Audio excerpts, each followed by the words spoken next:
Saludos compañeros, quien les habla por acá Darwin Rojas, estudiante de la Cátedra de Administrativo 2 con el profesor Freddy Mora. Y en esta ocasión quiero presentarles mi proyecto final, el cual se trata de la responsabilidad de los funcionarios públicos, que es el tema número 9.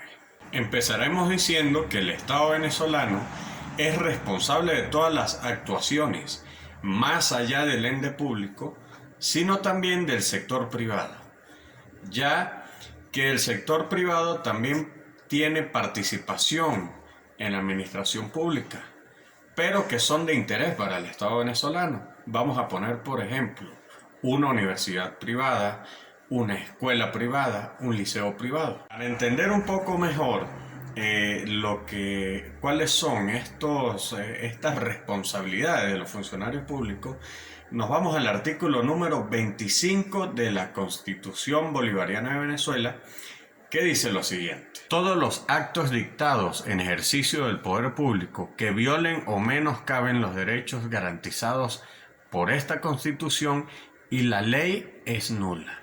Los funcionarios y funcionarias públicas que lo ordenen o ejecuten incurren en responsabilidad penal, civil y administrativa según los casos, sin que les sirva de excusa órdenes superiores. Aquí ya podemos observar que por órdenes constitucionales ya se ordenan responsabilidades penales, civiles y administrativas. ¿Por qué? Porque todo acto que menoscabe la vida obliga al funcionario a no actuar, así un superior le esté dando la orden. ¿Por qué? Porque será sancionado por la ley. Ya les dije, penal, civil o administrativamente, dependiendo del caso. Para ser más claros en este punto, nos vamos a remitir al artículo 139 de la Constitución Nacional, que nos habla de la individualidad de los actos de los funcionarios públicos. Y dice así: el ejercicio del poder público acarrea responsabilidad individual por abuso o desviación del poder o por violación de esta Constitución y de la ley. Que la responsabilidad individual es una variante del Estado.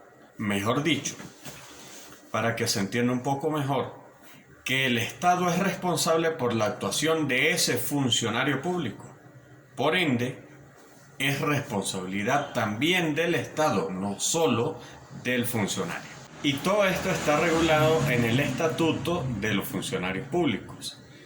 Además, para entender un poco mejor esto, tenemos que saber cómo se forman o cómo se acredita un funcionario público. Debe ser una persona natural que sea nombrada por una autoridad competente. Además de ello, debe ser una actividad remunerada y debe ser de carácter permanente. Les repito, las cualidades de los funcionarios públicos: primero, que sea una persona natural, mejor dicho, que sea un ser humano. Segundo, que sea nombrado por la autoridad competente. Y tercero, que sea una actividad remunerada. Pero no toda persona puede ser funcionario público. Un funcionario público debe hacer una carrera. No es alguien que llegue y ya. ¿Cuáles serían las personas que no pueden ser catalogados como funcionarios públicos? Primero, los obreros. Los obreros no pueden ser funcionarios públicos por el trabajo que ellos desempeñan. Es un trabajo que está estipulado en la ley, pero laboral. No, ¿por qué? Porque es un trabajo que se hace y termina inmediatamente. Y la otra característica de las personas que no pueden ser funcionarios públicos son los contratados. ¿Por qué? Porque ellos van a desempeñar por un tiempo determinado una labor específica y al culminar ya su tarea ya dejan de pertenecer a la administración pública. Por esa razón, ni los obreros ni los contratados pueden ser catalogados como funcionarios públicos. El funcionario público puede responder de dos formas: disciplinariamente o administrativamente. En el artículo 1185 del Código Civil está la responsabilidad civil, valga la redundancia. Esto quiere decir que el funcionario debe responder por los daños causados, pero hacia el Estado, y el Estado a su vez va a responder como persona civil. Si vamos al caso, los funcionarios públicos que ocasionan un daño grave van a tener sentencias penales, sentencias administrativas o civiles, como se los dije anteriormente. Antes de avanzar y profundizar más en el tema, les quiero explicar por qué razón el funcionario público no se rige por la ley ordinaria laboral.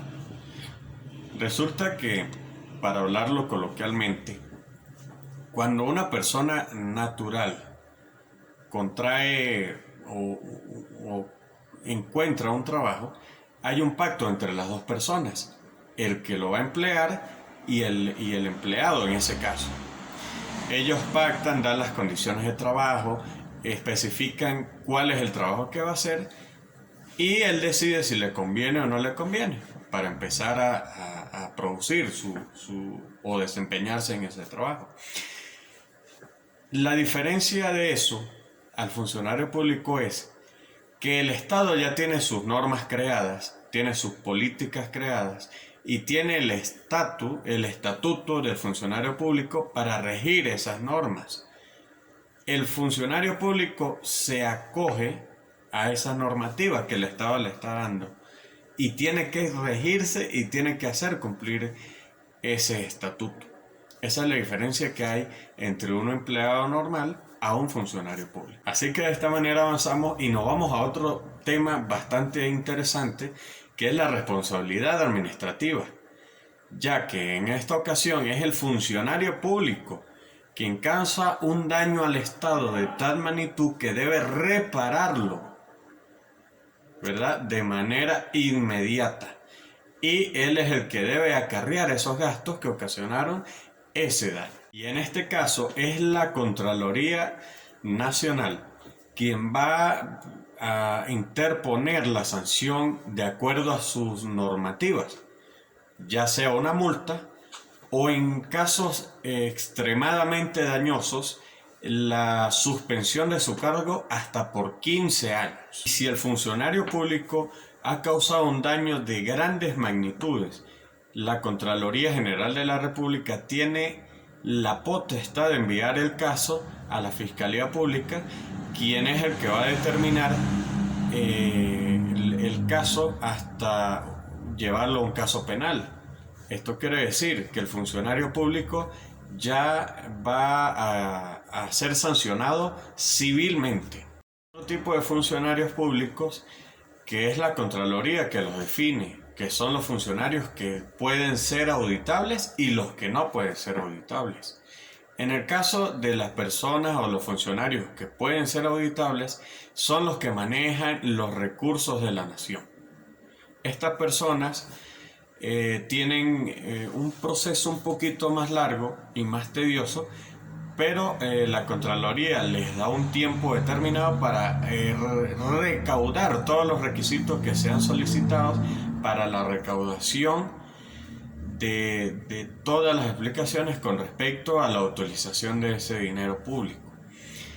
Entonces, después de recabar todos estos requisitos, el funcionario debe rendir cuentas de cómo se ha invertido el dinero, a dónde fue dirigido ese dinero y cuál fue el beneficio de ese dinero.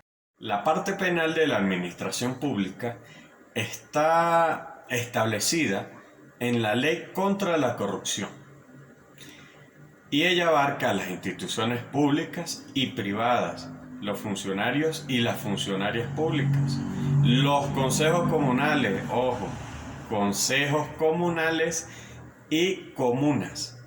Además, todos los organismos de bases populares. Ojo, este tema o esta parte del tema es bastante interesante. ¿Por qué? Todas las organizaciones públicas que manejen fondos.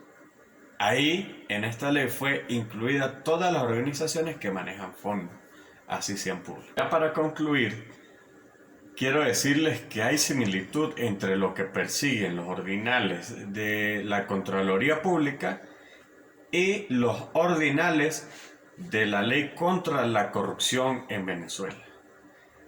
Unos de índole civil, otros de índole penal.